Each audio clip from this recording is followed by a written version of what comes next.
کبھی آپ نے غور کیا ہے کہ اللہ نے انسان کو ہی اشرف المخلوقات کیوں بنایا؟ فرشتے جو ہر وقت اللہ کی عبادت کرتے ہیں، کبھی نافرمانی نہیں کرتے، جو حکم ملتا ہے فوراً عمل کرتے ہیں، ان کو بھی یہ اعزاز نہیں ملا، تو انسان کو ہی کیوں؟ لیسن 1 آف قرآن میری زندگی۔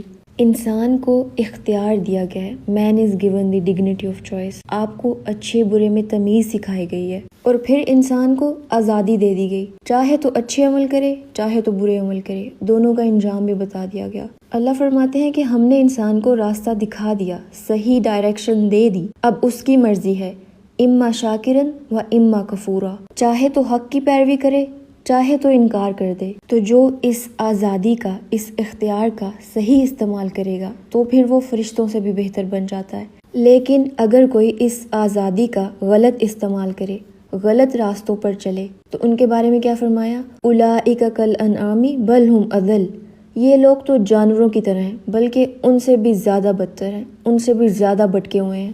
اور پھر انسان کو عقل دی گئی، شعور دیا گیا، سوچنے سمجھنے کی صلاحیت دی گئی، اچھے برے میں تمیز سکھائی گئی۔ جانوروں کے پاس یہ سب نہیں ہے۔ جانور کیا کرتے ہیں؟ صرف اپنی خواہشات کی پیروی، کھایا پیا سو لیا اور اپنی خواہش پوری کی۔ اور اگر انسان بھی عقل اور شعور کے باوجود صرف اپنی خواہشات کی پیروی کرنے والا ہو تو پھر اس میں اور جانور میں کوئی فرق نہیں۔